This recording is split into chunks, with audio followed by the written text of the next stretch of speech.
Pumpkins are a sure sign that fall is here. There are many great ways to decorate with them. So how can you make your pumpkin last this season? Joining us in studio from the Alabama Cooperative Extension System is Mallory Kelly. And Mallory, it is pumpkin season. It is, and you see pumpkins all over the side of the road, in church parking lots for fundraisers, and so it's wonderful to decorate with. Depending on kind of how you treat your pumpkin, I guess is how long it will last.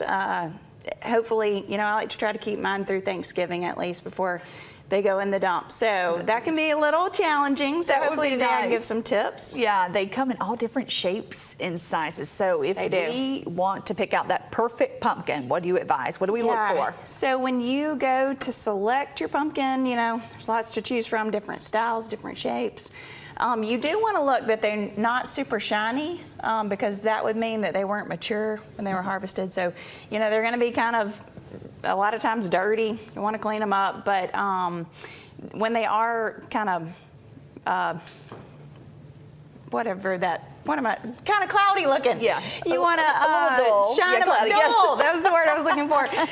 Then you can spray some acrylic spray on them, you know, once you clean them up, and that also will help protect them longer to keep fungal spores and stuff like that. But looking for cracks and crevices, these little Cinderella type pumpkins right here, they do tend to have a lot of little blemishes, so the least amount of cracks and blemishes that you see on them, the better.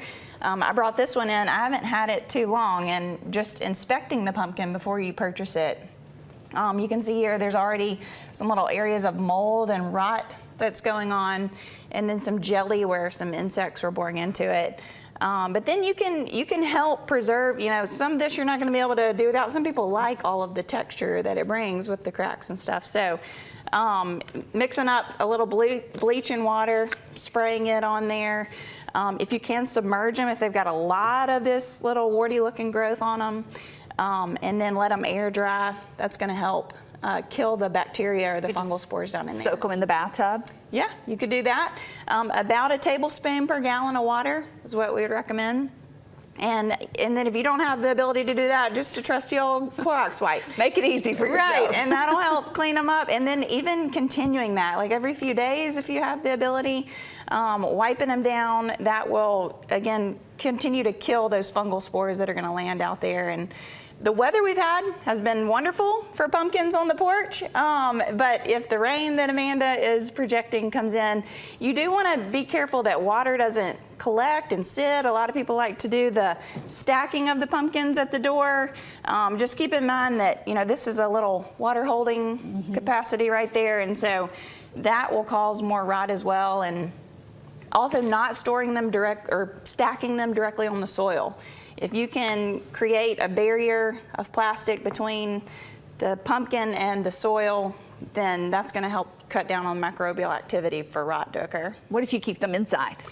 Be careful where you put them because still they can start to rot. So, you know, wood surfaces, you don't want the goo of the pumpkin, you know, liquid all coming out the bottom. That's the worst. So again, still put them on something plastic where it can collect in the event that the pumpkin does start to, you know, ooze out a little bit at the bottom. What if we decide we want to carve them? Because that's really fun for Halloween as a family to carve that pumpkin. So we decide to cut into them. How can we make it last? Yeah, so again, acrylic spray on the outside. Actually, petroleum jelly is another good way to preserve. You can rub that on the outside. That gives some good shine and protection.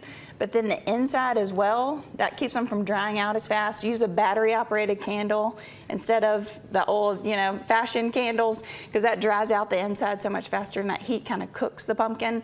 So, you know, bigger, rounder pumpkins, of course, dig all that goo, as much of it out of there as you can, because the more moisture you have in there, the more that fungal spores and bacteria are going to replicate. So try to get all that out of there, and then either spray it with acrylic spray or rub that petroleum jelly all on the inside. Should you clean them throughout the season? Yes. Not just that first time when you bring it home? Right. So, I mean, as often as you can, I would say get some Clorox wipes or mix up a little Clorox water solution and just spray them and let them air dry, especially those outside are pretty easy to do. And that will greatly extend your season that hopefully they'll last till Thanksgiving. And another great idea, carving is fun, but if you want, just paint it. Right. And that's safer with the kids. Right, right. And carving it. especially these, the smaller, funkier shapes, it's hard to carve when they are in this form. They're really hard and tough compared to the old jack-o'-lantern style. So painting pumpkins with kids has kind of been my route in the last few years, and they'll last a long time. And you're putting that protective coating on there when you put the paint, so that's a fun activity as well. That is a great idea. Where can we go for more information? Oh, Alabama Extension, we have tons of information available on our website from all kind of things on when to harvest your pumpkins. If you want to even try to grow a pumpkin patch next year, we can help you with that. So Thank you so much. We yes, appreciate it. Thank you for having me.